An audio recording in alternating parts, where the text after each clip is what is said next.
Assalamualaikum warahmatullahi wabarakatuh. Bismillah walhamdulillah wassalatu wassalamu ala sayyidina Muhammad ibn Abdillah wa alihi wa sahbihi wa man wala, la hawla wa la quwata illa billah. Amma ba'du, ma'asyiral muslimin rahimakumullah, jamaah Islam az-ziyadah yang dirahmati Allah Subhanahu wa taala. Bersyukur kita kehadirat Allah yang mana dengan rahmat, hidayat serta taufiknya kita masih digerakkan hati kita untuk berkumpul di masjid ini. Mudah-mudahan Allah selalu memberikan keberkahan kepada kita semua.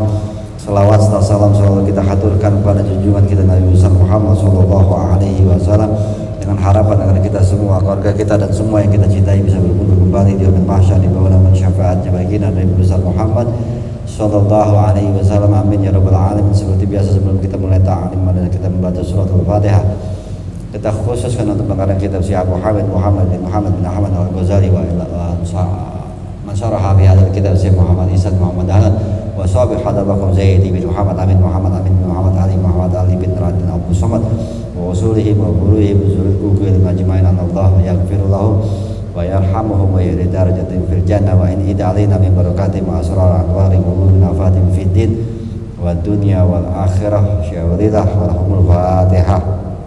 A'udzu billahi minasyaitonir rajim. Alhamdulillahirabbil alamin.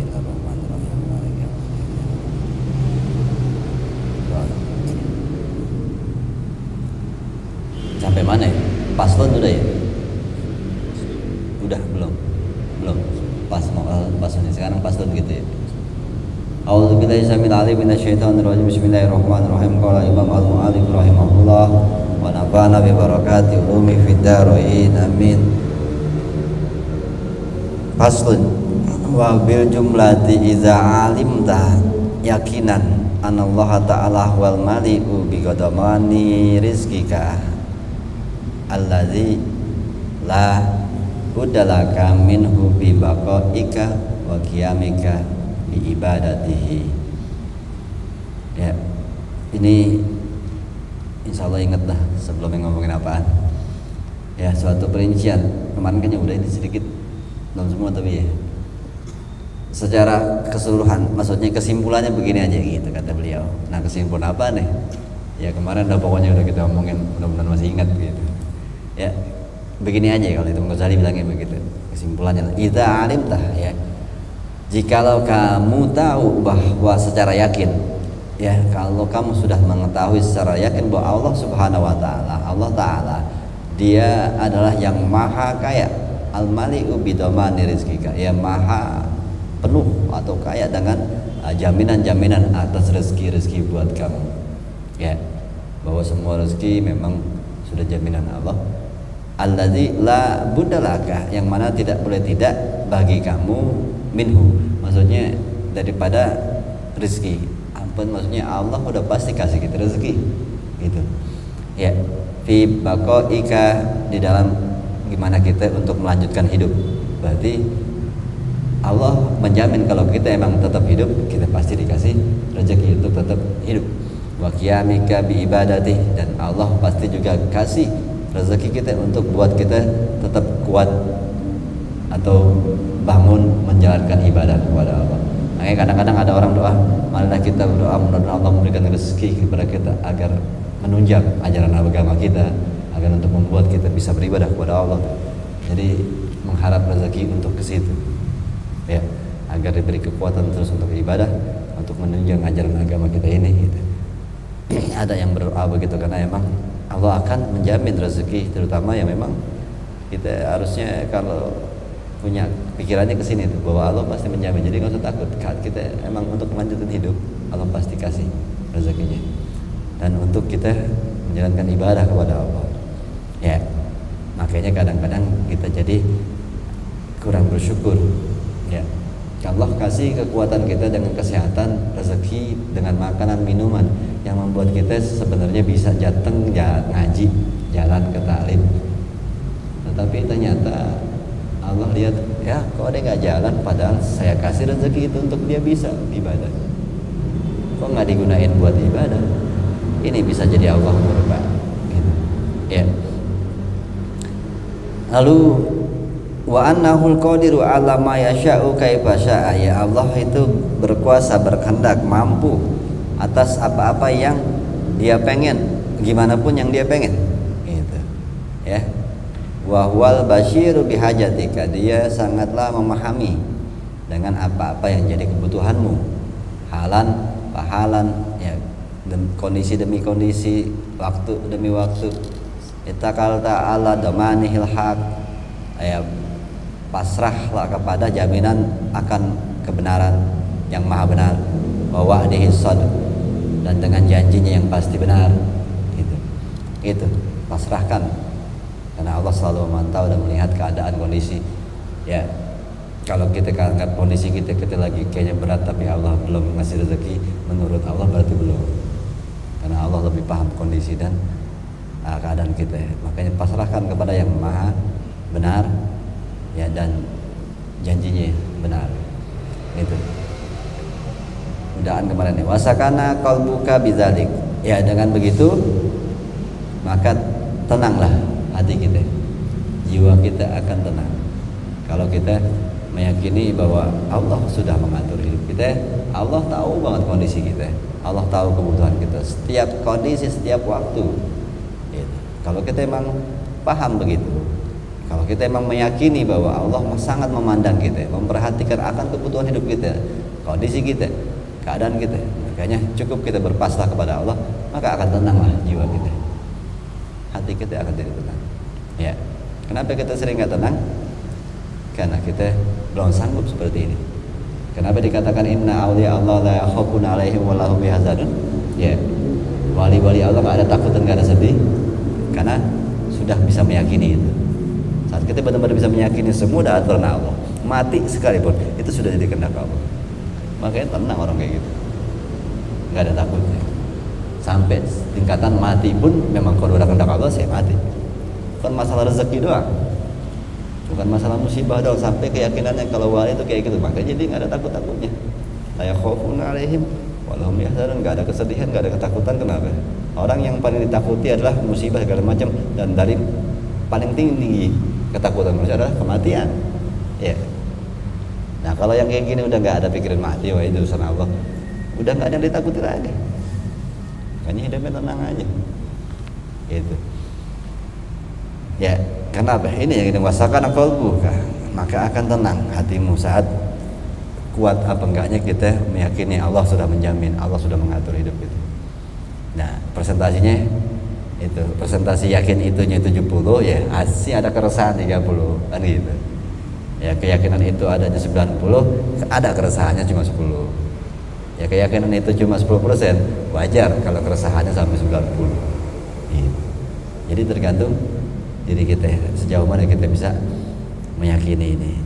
Ya, wan sorokta an dzikril alaiki wal asbab, dan juga kamu coba untuk berpaling, ya, daripada mengingat atau memikirkan tentang pertalian sebab akibat. Tuh, sampai kayak begini, ini orang udah yakin ya begini-begini, ya itu mau coba sebab akibat, emang aja Allah pengennya begitu. Begitu. Ya. Misalnya ada apa namanya, kita keserempet itu kan, terus ya keserempet apaan nih kan gitu, apaan gitu, terus mikirnya jangan mikirin yang nyerempet kita. Ini gara-gara gue lewat sini nih jadi gue keserempet, nah ini padahal ya udah ini kehendak Allah, Allah pengen begini. Itu yang dikatakan sampai untuk berpaling daripada sebab akibat, karena udah yakin apapun yang terjadi itu cuma sebab akibat, emang kita harus terjadi. Makanya malaikat Israel minta sebab akibat agar dia nggak disalahin katanya kalau nyabut nyawa orang, padahal emang waktunya orang itu meninggal. Kenapa kata mikirin sebab akibat? Justru sebab akibat itu yang diminta Israel biar kelihatan semua. Itu orang-orang yang bertauhid langsung melihat emang sudah kehendak Allah, bukan sebab akibatnya. Itu ya, makanya kan pernah diajarin dulu kalau ada orang misalnya ya maki-maki kita ataupun tato main lewat dan ngampola, ya itu gambar gitu, mikir apa salah saya sama Allah sampai ada orang begini, ini langsung ke atas. Ya, sebab akibatnya nggak dipikirin lagi. Apa salah saya sama Allah sampai ada urusan begini? Misalnya kita ditipu atau kita begini, kita ada masalah, apa yang menyebabkan, apa yang harus saya interaksi, kenapa Allah menjadikan teguran seperti ini. Jadi akhirnya nggak akan mikirin selalu sebab akibatnya gitu. Ini orang-orang yang sudah meyakini akan jaminan Allah, meyakini Allah itu mampu melakukan apapun, qadirun ala ma yasha, itu Allah punya kuasa atas segala sesuatu, apapun yang dia pengen. Akhirnya orang yang kayak gini tidak lagi memikirkan sebab akibat, ya, berpaling daripada pertalian sebab akibat, karena itu cuma sebab akibat, semuanya memang sudah ditentukan Allah. Ya. Makanya misalnya ada kehilangan dengan orang yang kita cintai, misalnya meninggal, kenapa dia kemarin harus jalan-jalan, kalau dia nggak jalan-jalan kan dia nggak bakal meninggal gitu. Tuh itu gitu kan, ya kita akhirnya lupa, oh itu cuma sebab akibat dia jalan, emang dia harus meninggal. Itu ini yang kadang-kadang kita makanya hidup kita menjadi resah dan menderita.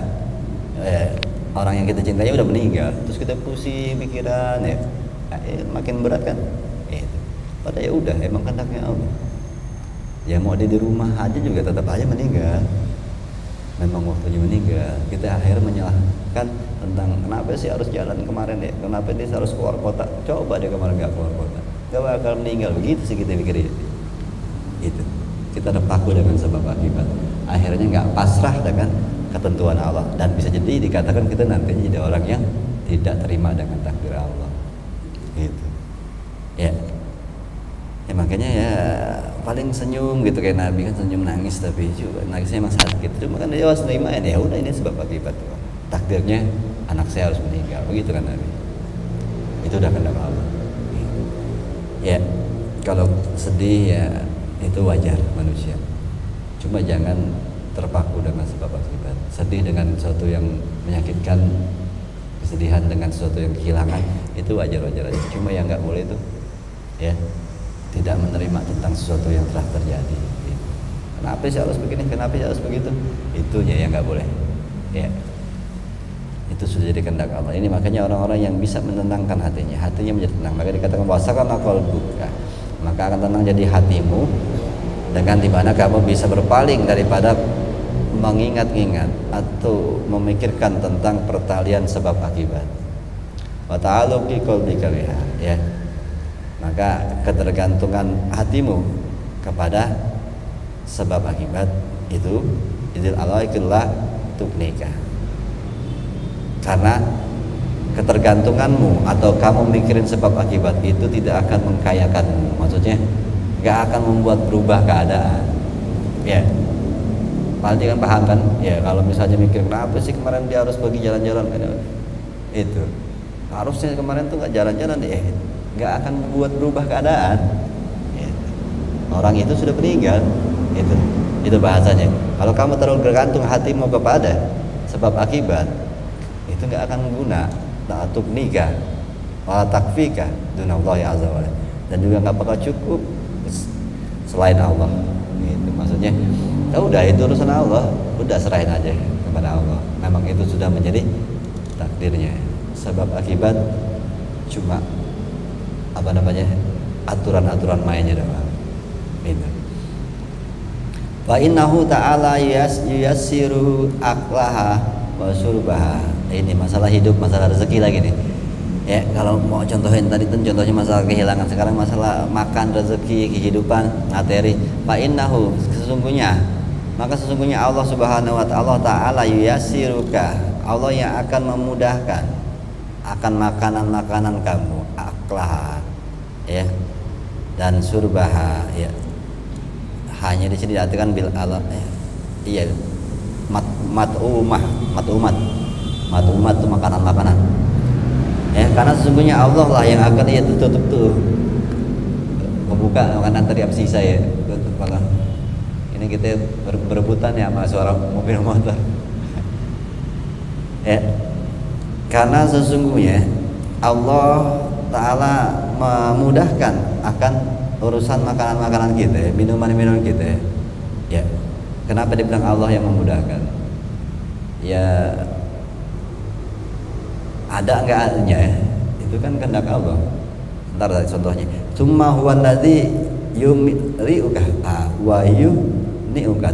lalu Allah lah yang akan membuat itu menjadi lezat atau menjadi nikmat. Ya, ini masalahnya, kita mau makan apa aja kita anggap sebab Allah. Kalau kita makanan pakai ini, maka jadi nikmat nih. Enggak, kalau Allah bikin lidah kita enggak bagus, enggak bisa. Itu. Kalau kita minum ini gitu, ini pasti nikmat nih gitu. Enggak, yang membuat itu bisa nikmat atau enggak Allah. Ya. Ya kadang akhirnya kita terpaku dengan sebab akibat, akhirnya melupakan bahwa rezeki yang paling utama adalah bukan makanan yang kita makan, tapi rezeki yang paling utama adalah Allah beri kesehatan mulut kita, kesehatan lidah kita, akhirnya makanan itu berasa dengan enak. Ya. Itu. Kalau kita dapat rezeki makanan yang begitu nikmat misalnya, alhamdulillah saya mah. Cuma pas mau makan ternyata lidah kita bermasalah. Ya orang sakit aja udah pahit semua kan. Akhirnya itu rezeki yang begitu dianggap nih makanan nikmat banget, durian atau apa gitu, itu kan akhirnya bukan menjadi suatu rezeki yang enak. Makanya rezeki itu yang udah masuk. Nah, makanya harus bersyukurnya Allah yang memudahkan atau Allah yang nyulitin, Allah yang membuat nikmat, Allah yang membuat itu nggak jadi nggak nikmat gitu. Jadi disinilah kalau kita harus banyak bersyukur ya. Pas dimasukin ke mulut aneh, atau juga ada aneh udah nggak bisa makan itu gitu loh ini, padahal itu makanan rezekinya nikmat, cuma dia udah nggak boleh kalau aneh makan ternaik sini pala sakit lah ya. Ini kan udah sebenarnya yang menciptakan semua itu ya Allah gitu. Jadi di sini kita disuruh meyakini bahwa Allah lah yang, makanya kadang-kadang ada orang makanannya sama ya, makanannya sama, nasi putih, ikan asin, sayur asem, sama jengkol, sama sambalnya. Ini banyak amat kayaknya ya. Tapi ada orang yang makan itu yang nikmat banget, ada yang enggak. Kenapa? Kadang ada Allah bikin suasana nih panas banget gitu, terus makannya banyak orang mobil lewat debu, terus kita nggak ada atap makanannya tadi tuh ya. Nikmatnya beda makanan tadi ketimbang satu orang makannya di gubuk depannya sawah, ada hujan dan gerimis, bayangin tuh. Padahal sama makan ikan asin, sayur asem, cuma nikmatnya beda. Motor lewat, mobil lewat, atau panas kagak ada, makan sayur asem, ikan asin, mana enak sih sebenarnya, cuma suasananya yang bikin gak enak tuh begitu ya. Tetapi satu lagi makanannya sama, di tempat ada gubuk ya, depannya sawah semua, hujan rintik-rintik itu, sayur asemnya masih anget, ada teh manis anget, belahnya perawan kan gitu tuh. Ada lagi yang nambahin ya, yang nuangin ya, anak yatim gitu. Tapi udah dewasa, anak yatim dewasa gitu, cantik gitu. Gimana nggak enak tuh makan, ayo neng kita makan bareng-bareng tuh ya. Udah hujan rintik-rintik kan gitu, kan kemana-mana nggak ada yang tahu, nggak ada yang lihat, tengah sawah kan gitu, nikmat gak tuh ya. Sama ledek mati bareng iya itu, tapi mati dalam keadaan bersyukur kan gitu. Dia lagi menikmati, ya Allah makasih begini nikmatnya engkau kasih nikmat. Dengan engkau kasih makanan ini menjadi nikmat, dan lebih nikmatnya dengan engkau berikan suasana yang itu. Jadi Allah bisa bikin melezatkan, bikin menikmatkan, bikin enggak ya. Bayangin tuh dengan suasana aja itu kita kadang-kadang nggak sadari ini kerjaan Allah yang membuat kita menjadi nikmat ya. Jangan rintik-rintik gitu di rumah, enak banget lagi nggak kerja hari Sabtu misalnya gitu, hujan rintik, bikin Indomie, makan depan kaca, senang banget ya ampun, nikmat tuh ya. Kalau yang udah pernah ngerasain gitu, hujan rintik-rintik gitu ya, pagi-pagi jam 7 lagi satu lagi libur gitu nggak kerja, bikin Indomie, makan di situ, ngeliatin air hujan turun, itu nikmat tuh ya bikin sendiri, jangan minta yang bini kan gitu ya, enak rasanya tuh, ngeliat hujan itu tampias dikit kan gitu. Kadang-kadang kita harus memahami, oh ini adalah anugerah dari Allah, ini Indomie bisa menjadi sangat nikmat gara-gara Allah berikan suasana ini. Nah itu kan yang kadang-kadang kita nggak pikirin ya, segitunya Allah menciptakan sesuatu ya. Padahal sama Indomie juga ya, cuma kok bisa rasanya nikmat beda gitu. Oh suasana, nah ini siapa yang bikin suasana ini? Allah ya. Kalau kita bisa setel, kita setel. Hujan gitu remote ya. Gini sedikit-dikit aja gitu. Gue mau bikin Indomie kan gitu. Gak bisa begitu. Iya. Kita menunggu tuh suasana itu. Kadang-kadang lagi mau makan Indomie, ini hujan nih. Oh ini kenceng banget. Oh ini serem. Makannya gak enak. Akhirnya gak jadi makan. Serem banget anginnya kenceng banget. Tuh. Ya. Allah bikin tuh Indomie jadi gak enak. Makan gak kemakan. Kenapa? Anginnya kenceng banget. Ya akhirnya rubuh dong taman surga kan gitu. Akhirnya kekencangan itu. Renungi lagi tuh Allah yang bisa melezatkan, ya, yang bisa ngenakin, bikin enak. Summa huwallazi yulhikuka kuwataha wa nafaha. Dan juga Allah yang akan membuat, ya, meletakkan di situ adanya suatu kekuatan dan juga manfaat. Ya apa yang kita makan bisa manfaat, bisa juga kuat, itu tergantung Allah. Makanya kalau bisa begini makan apa aja nggak ngaruh sebenarnya. Ya makanan itu yang bisa membuat kita sehat apa enggaknya itu Allah. Kalau kita makan jeroan mulu pokoknya sakit. Kalau kita yakin ini enggak, Bismillahirrahmanirrahim tapi itu kadang kita di mulut doang belum sampai yakinnya. Dengan nama Allah tidak ada akan yang bahaya dari langit ataupun dari bumi untuk diriku, itu kan doanya. Cuman kita yakinannya belum dapat. Itu makanya Anda pernah tanya ada kiai, saya tanya kiai makan gitu-gitu aja kagak ngapa-ngapa udah tua gitu 70-an. Kalau minum teh aja gulanya banyak banget ya. Itu makan durian masih kan macam. Nah, saya mah kalau makan apa aja gitu. Yang penting bismillahirrahmanirrahim dulu gitu. Itu dibaca doa itu doang. Ya, anda mikir iya, lain sama kita baca 1000 kali gak ngaruh, tapi sakit. Berarti apa? Berarti keyakinan, dia sangat yakin. Itu. Makanya kan doanya sama aja, Bismillah, jalan di air, wali, kita Al-Baqarah, tenggelam juga di air gitu. Kenapa? Karena bukan masalah bacaannya, siapa yang baca. Gitu. Makanya sama bacaannya ternyata. Kok kita makan apa aja, gak berani gitu.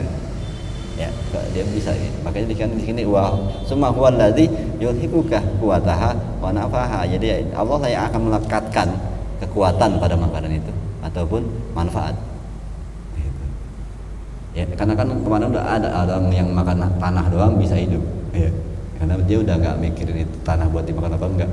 Kalau Allah suruh dengan tanah itu bisa membuat kita kuat ibadah, dimakan sama dia.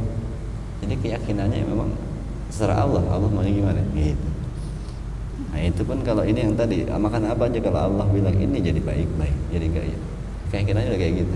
Nah akhirnya ya Allah jadikan semua ini baik. Oh baik lah karena dia yakin gitu. Jadi doa-doa bacaan-bacaan semua itu banyak ya beredar terutama di NU gitu. Tapi masalahnya perbedaan keyakinan, bacaannya sama-sama aja semua. Cuma masalahnya perbedaan keyakinan akhirnya beda hasil itu doang ya. Jadi masalahnya sekarang kita udah banyak tahu lah, mungkin orang yang biasa dari kecil di NU GDT banyak banget bacaan. Cuma masalahnya yang harus kita perbaiki sekarang apa?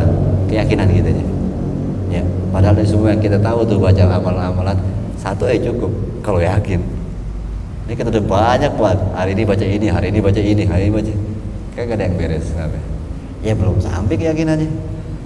Tuh kiai itu bisa, jadi iya bisa gitu. Makanya masalahnya bukan apaan bacaannya, yakinnya. Nah ini kita ngaji begini berusaha untuk memperbaiki keyakinannya, bukan makanya di sini nggak terlalu banyak diajar ritual apa. Beresin dulu keyakinannya. Ritual apa? Bismillah aja cukup kalau udah yakinnya luar biasa. Gitu. Ya, ini yakinnya ini kita yang nggak dapat. Ya coba-coba aja gitu. Aku aja di Bismillah jadi susu gitu. Itu sama ambil merem, paling tadi ganti sama umam. Oh iya jadi susu gitu. Itu ya. Terus wa huwa mana tuh? Wa yatba'u anka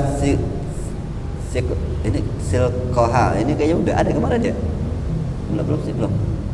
Ana saya pikir apa yang baca sendiri. Kayak pikir-pikir kayaknya jadi takutnya ngulang gitu. Anda nggak lihat video sih tadi. Wa apa nih tadi? Wa yatba'u anka siklaha wa duraha, dan juga Allah itu apa namanya, akan menyingkirkan, menolak atau menyingkirkan dari kepada diri kamu akan beratnya dan bahayanya. Itu akan berat daripada makan makanan itu dan juga bahaya. Itu makanya bismillahirrahmanirrahim. Itu kalau ini bersandar sudah yakin benar, kalau ya Allah jauhkan saya dari bahayanya segala macam. Bismillahirrahmanirrahim dulu mas, itu benar terjadi. Ya, karena dia yakin Allah yang bisa melakukan itu. Wa huwa ta'ala yugnika wa yakfika dunaha idza syaa. Ya.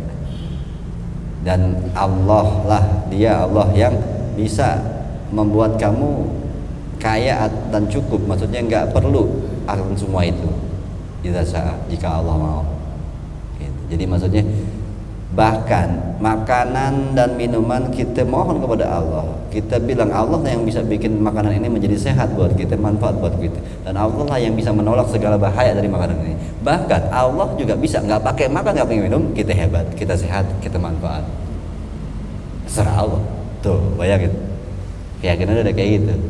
Tadi kan kita bilang Allah lah yang bisa menentukan kita makan ini, kata Allah ya Allah sehatkan makanan ini, ya sehat.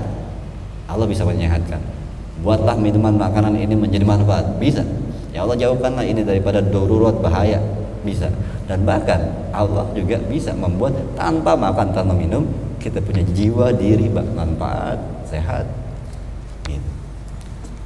Jadi pakai makanan bisa, bahkan nggak pakai makanan pun bisa. Itu idza syaa, jika Allah pengen.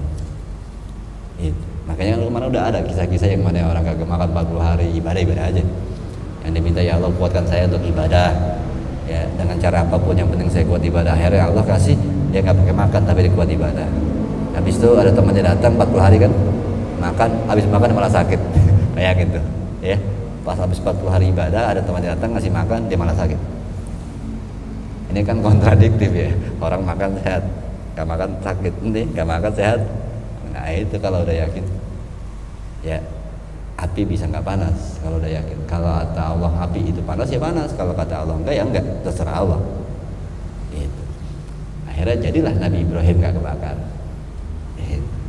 Oh Allah lagi pengen api nggak panas buat Nabi Ibrahim, ya udah nggak panas.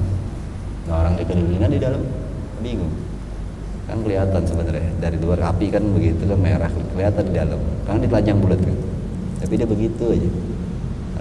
Memang sampai apinya habis dia kedinginan kan, aneh.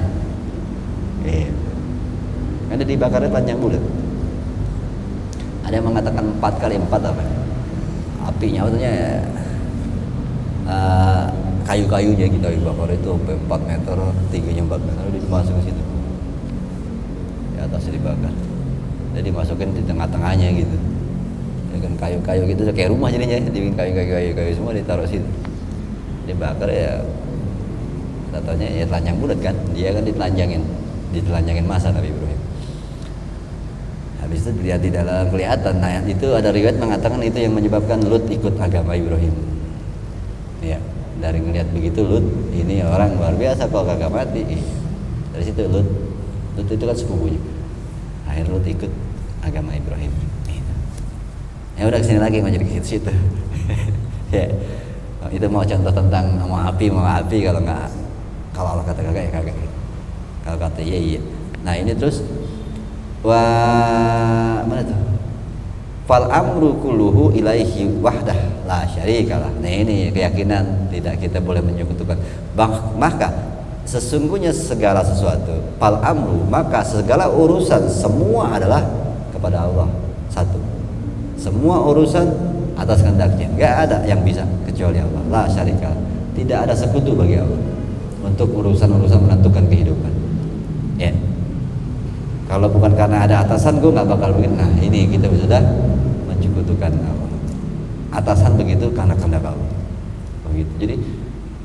Jadi sebab akibat ini yang membuat kita kadang-kadang menjadi musyrik. Ya.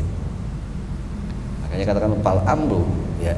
Amru, walaupun kita bilang ya kalau nggak ada saudara gue nggak bakalan bisa gue jadi pejabat begini itu ya, tapi itu dalam koridor harus di bawah semua juga kehendak Allah, di hati harus tetap gitu Ya, walaupun dalam kehidupan sosial boleh ngomong gitu, tapi di hati tetap ya Allah ini kan urusan manusia, tapi semua emang kehendak kamu.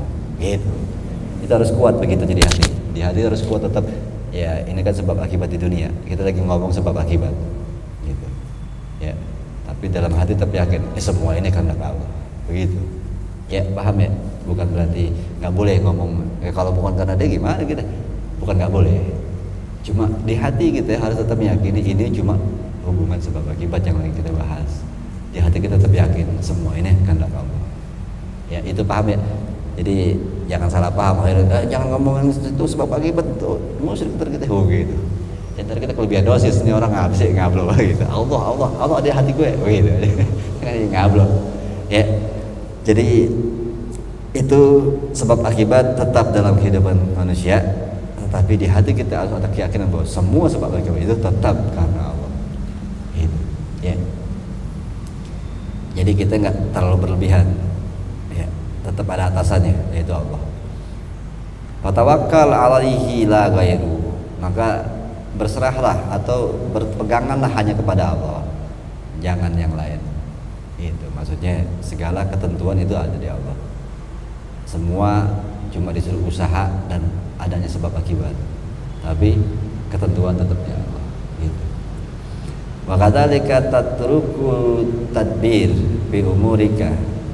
Begitu juga kamu meninggalkan pengaturan di dalam urusanmu ila ma yudabbiru sama awal arti kepada zat yang mengurus mengatur langit dan bumi.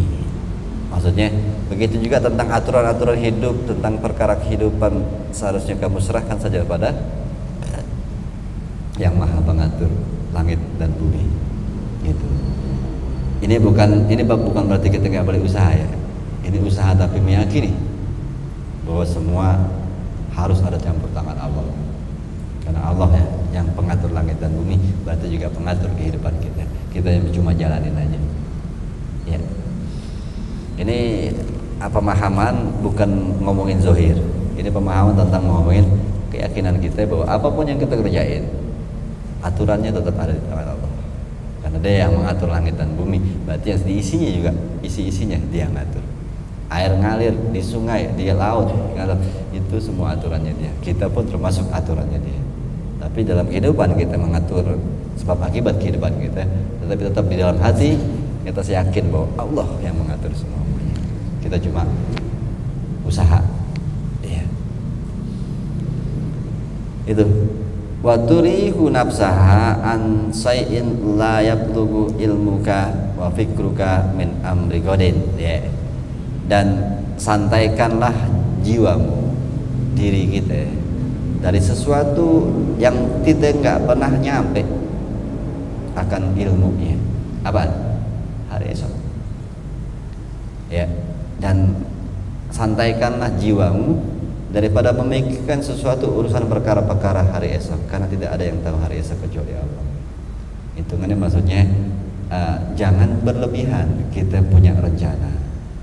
Saat kita punya rencana dan urusan sampai 2-3 tahun ke depan, itu secara umum aja. Karena secara detail kita nggak pernah tahu urusan Allah. Kalau kita mikirin terlalu detail, hidup kita nggak santai. Padahal semuanya belum tentu terjadi. Gitu. Makanya kalau mau ngurus sesuatu, misalnya program, supaya pengen punya ini, ya secara umum aja. Jangan taruh kalau minggu ketiga begini, minggu keempat, per minggu diomongin tapi rencananya buat 10 tahun. Ya, ini terlalu detail, lelah hidup kita.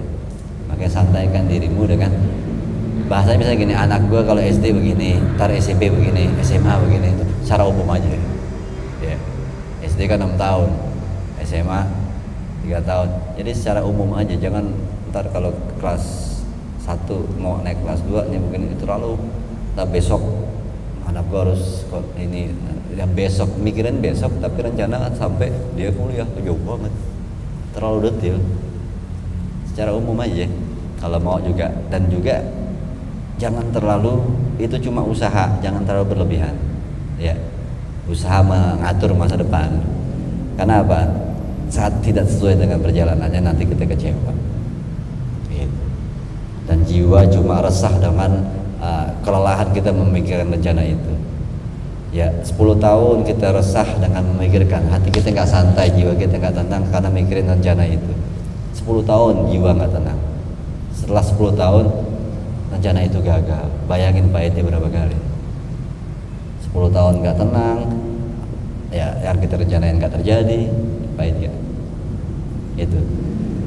Makanya kadang-kadang ada pemikiran begini, saya cuma tugas dari Allah untuk mengatur kehidupan anak-anak, gimana caranya dia bisa makan minum dengan sehat, dia mendapat pendidikan yang baik. Adapun setelah itu dia mau jadi orang baik, orang benar, itu urusan Allah. Saya nggak bisa bertanggung jawab atau mengetahui berapa banyak orang yang yatim tapi soleh, berapa banyak orang yang punya orang tua tapi nggak soleh. Itu jadi urusan Allah. Kita cuma usaha doang, kita didik, kita kasih makan gitu. Ada orang yang disantrenin sampai 10 tahun nggak beres, mau kata apa? Ini. Jadi kita manusia cuma disuruh tugas untuk berbuat baik, berbuat baik, berbuat baik. Jadi jangan memaksakan apa yang Allah mau kehendaki. Ya. Adapun setelah itu mau jadi apa? Ya urusan Allah, bukan urusan kita. Kita cuma usaha semampu kita sebagai manusia. Ini kadang-kadang nggak terima takdir Allah. Gitu. Bahkan memaksakan anak gua harus jadi ini, jadi ini, jadi ini. Ya belum tentu anak kita mau. Ya, terus dia nggak mau, terus dia gagal melakukan apa yang kita pengen, terus kita kecewa. Satu, ente salah memaksakan kehendak ente. Kedua, itu kehendak Allah, terserah Allah gimana. Ya, ini kadang-kadang kita, kenapa bab ini jadi penting di akhir zaman? Kita kadang sudah terlihat terlalu mentuhankan akal, rencana ini, melupakan bahwa Allah akan menentukan hidup kita. Ya, ini pasrahnya kurang, makanya ini bab ini sebenarnya cocok buat kita. Makanya kadang-kadang bab ini jadi kayak menentang mata kita gitu. Kenapa? Kita udah terlalu kuat. Makanya sebenarnya maksudnya ini adalah bab mengimbangi ini dengan ini. Ini tetap harus yakin kayak gini sama Allah. Di sininya bekerja. Yang terjadi di akhir-akhir ini kita banyak pakai ini, ininya loss. Akhirnya ya yakinnya sama akal, bukan sama ketentuan Allah. Ya. Nah, ini kita harus ngimbang babnya. Bab ininya tetap ada, usaha. Makanya bahasanya usaha dan doa. Orang dalam gitu. Lain-lain gitu. Usaha dan doa. Itu kan ada usaha, yaitu dengan akal. Doa, keyakinan. Ini harus ngimbang. Ya.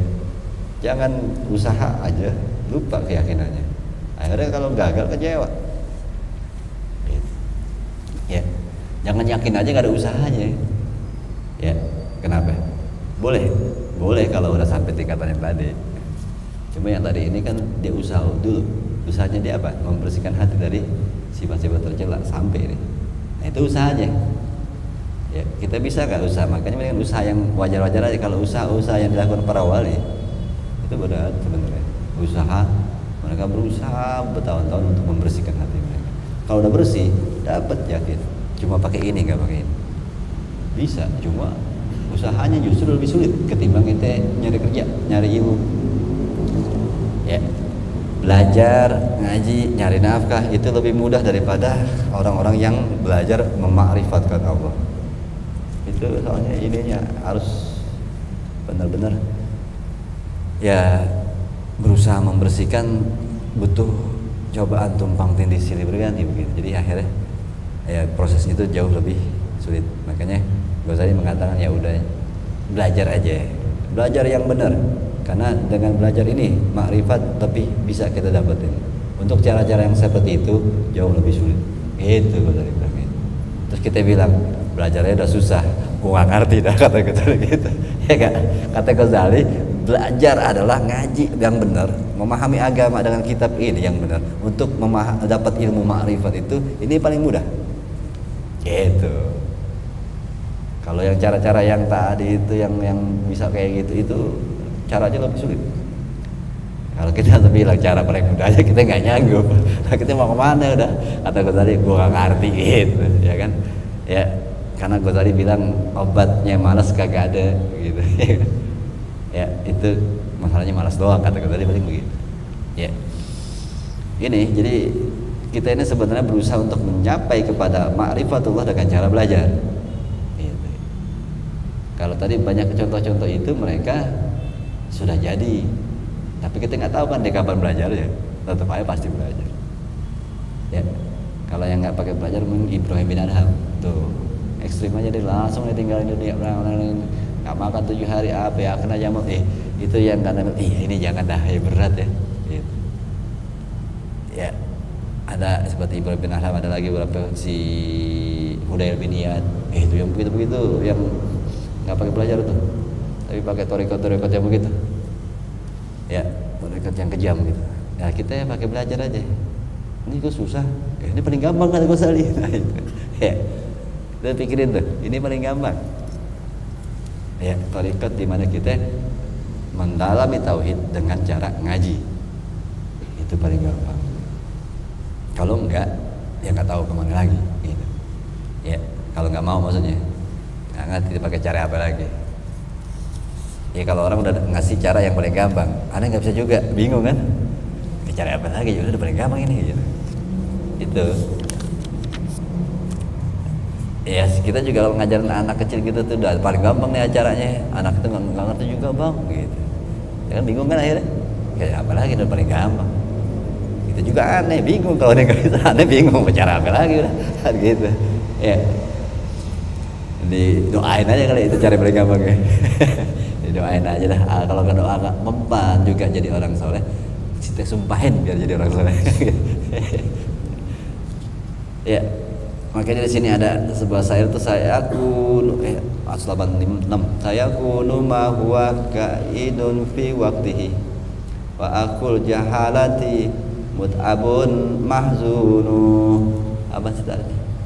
Saya kunu ma huwa, akan terwujud apa-apa kaidun fi waqtihi, yang harus terwujud, yang memang harus terwujud. Akan terwujud sesuatu yang memang harus terwujud, yang terjadi pasti akan terjadi. Ya, ada lagunya kayaknya gitu. Apa yang terjadi memang terjadi. Gitu, nggak ada lagunya gitu. Nggak. Ya, ini kata-kata saya kunu ma huwa kainun fi waqti. Jadi sesuatu yang pasti terjadi ya pasti terjadi. Sesuatu yang akan wujud ya pasti akan wujud. Wa akhul jahalati mut'abun mahzunu. Ya. Dan sandaran orang-orang yang bodoh, ya, yaitu berusaha payah, ya, bersusah hati dalam mencoba untuk merubahnya. Karena itu jadi dikatakan kita orang yang sudah terjadi ya pasti terjadi, yang akan Allah tentunya ya akan pasti akan terjadi seperti itu. Kita coba untuk berubah, ya nggak bakal bisa. Itu ya, itu sudah menjadi ketentuan Allah. Ya, kalau kita pengen merubah gitu, ada orang-orang yang pengen merubah hidupnya begini gitu, pengen jadi apa namanya, garisnya bagus, ya garis kan udah tetap nggak bisa berubah, udah jalanin aja. Ya, pengen jadi Habib nih gitu, gimana caranya? Ya usaha ya itu nggak bisa, udah ya terjadi nggak bisa dirubah itu ya. Kayak orang sekarang banyak gue pengen jadi perempuan nih, udah lo jadi laki-laki aja gitu ya. Itu jangan pakai pindah-pindah gitu ya. Fala alaka ma takhshahu laisa bikainin gitu, apaan itu. Dan ya hitungannya, maka seandainya gitu, fa'alaka matah sahu laisa bikainin, engkau takutkan ya sesuatu itu tidak akan terjadi. La'alaka matarjuhu laisa yakunu, ya boleh jadi, la'alaka diatur gitu aja dah, boleh jadi apa-apa yang engkau takutkan tidak akan terjadi. Wala'alaka matarjuhu laisa yakunu, dan boleh jadi yang kamu harapin nggak kejadian ya. Karena kita nggak pernah tahu, jadi jangan so tahu kan gitu. Boleh jadi sesuatu yang kau takuti tidak akan terjadi, boleh jadi sesuatu yang kamu harapkan justru malah nggak terjadi. Nah ini harus kita pikirin bahwa ya udah, jangan terlalu takut-takutan gitu, begini tar begini kayak gitu. Ngomong ke rumahnya, tar dia begini, tar jadi berantem lagi kan gitu. Ternyata pas sampai sana kagak berantem, ketawa, malah bercanda-canda, malah ngobrol ini. Kadang-kadang setan yang ngebawa itu. Ada orang biar nggak berantem dia harus ketemu, tapi setan bikin gimana caranya dia nggak ketemu. Kenapa? Karena setan tahu nih kalau ketemu aja kalau jadi baik berdua. Dia bisikin, "Entar lo kalau ketemu bakal begini lo, kalau begini lo." Gitu. Biar tetap musuhan. Padahal pas ketemu sesuatu yang itu semua nggak kejadian, kenapa? Itu berarti dari setan. Bisa jadi apa yang kamu takuti justru nggak kejadian. Bisa jadi apa yang kamu harapin justru nggak kejadian ya. Tadi bisa jadi apa yang kamu takutin dia nggak kejadian. Bisa jadi apa yang kamu harapin juga nggak kejadian. Gitu.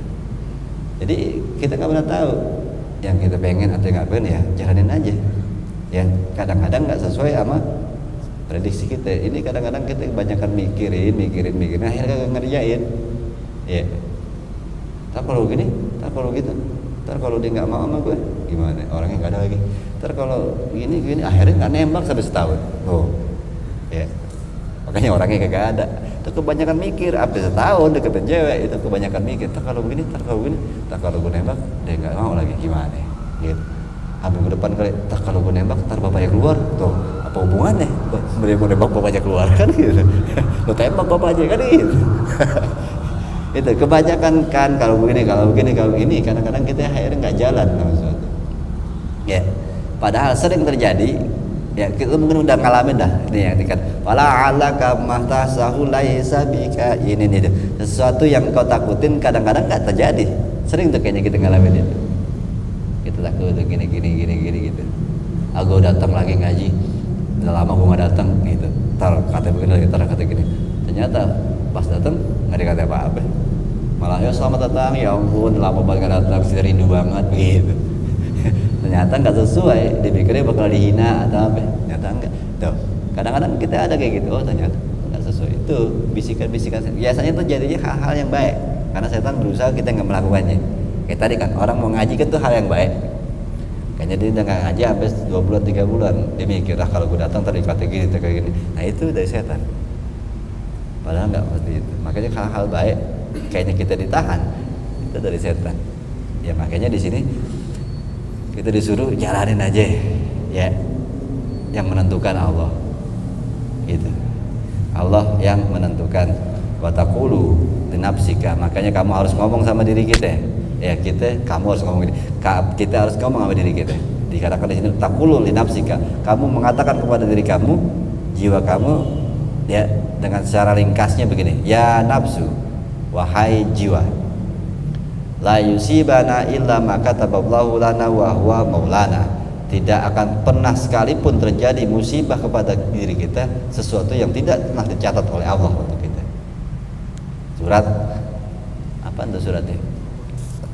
At-Taubah ayat 51. Ya, itu ayatnya. Kita disuruh, kata gue tadi, ngomonglah kamu kepada diri kamu sendiri. Lan yusibana, tidak akan pernah sekalipun musibah itu akan terjadi kecuali sesuatu yang sudah ditetapkan Allah terjadi buat kita. Kalau Allah nggak tetapin, ya nggak bakal terjadi. Kalau Allah mau tetapin kita bakal kena musibah, ya pasti terjadi.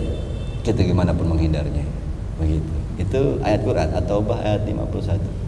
Ya, wa hasbuna, karena Allah adalah yang mencukupi. Ni'mal wakil, sebaik-baik tempat pasrah itu Allah. Itu wa qadirun la nihayata liqadratihi, karena dia adalah yang maha kuasa dan tidak ada batas atas kekuasaannya. Hakimun la nihaya, ya hakim yang bijak, yang tidak ada atas, tidak ada urusannya selain nihayah itu kemampuan yang lain daripada hikmah ketentuannya. Rahimun la nihayata bi rahmatihi. Ya, ini panjang lagi. Itu kita gitu. Wa man kana bi hadhihi sifat haqiqun ayatawakkalu alaihi. Siapa yang disifati seperti ini, maksudnya yang mempunyai sifat kekuasaannya tanpa batas, kebijakannya yang luar biasa, kasih sayangnya yang luar biasa. Siapa yang mempunyai sifat ini sudah seyogyanya ya berhak untuk kita sandarkan ya alaihi, ya kita pasrahkan, tawakalkan, wa yufawwidu amru kulluhu ilaihi, dan kita serahkan, kita percayakan segala urusan hidup kita hanya kepadanya, karena dia mempunyai sifat maha segalanya. Itu fa'alaika bitafwid, maka atas diri kalian haruslah kalian ya tafwid, mempercayakan semua urusan hanya kepada Allah, mempasrahkan urusan kepada Allah. Wa alaysa lil insani illa ma sa'a. Nanti ada pemahaman tentang ayat wa laisa wa anna lai wa alaysa lil insani illa ma sa'a, surat An-Najm ayat 39. Itu yang akan jadi pembahasan. Kenapa ada ayat itu? Kalau kita harus menyerahkan semua urusan hanya kepada Allah. Tetapi ada sebuah ayat wa alaysa lil insani illa ma sa'a, tidaklah sesuatu bagi manusia kecuali apa yang sudah diusahainya. Nah, bagaimana dengan ayat ini? Ini yang akan dibahas minggu depan insyaallah ya. Habis ini insyaallah pada di hari ngopi hadratin Nabi Syaikhullah Allahumma al-Fatihah. A'udzubillahi minasyaitonir Bismillahirrahmanirrahim. Alhamdulillahirabbil alamin arrahmanir rahim maliki yaumiddin. Iyyaka na'budu wa iyyaka nasta'in ihdinas siratal mustaqim siratal ladzina an'amta 'alaihim ghairil maghdubi 'alaihim waladdallin. Rabbana innaka hamdan rabbana rahamna warhamna warhamna walidina nafa'na bima 'allamtana wa 'allimna ma yanfa'una wa zidna ilma warzuqna fahma bi rahmatikal wasi'ir arhamar rahimin Allahumma tahwana qutul arimin bi hikmatik wa ansur 'alaina rahmatak wa zakirna manasina ya dzal ikram. Sallallahu Muhammad wa alihi wasallam. Alhamdulillah alamin. Assalamualaikum warahmatullahi wabarakatuh.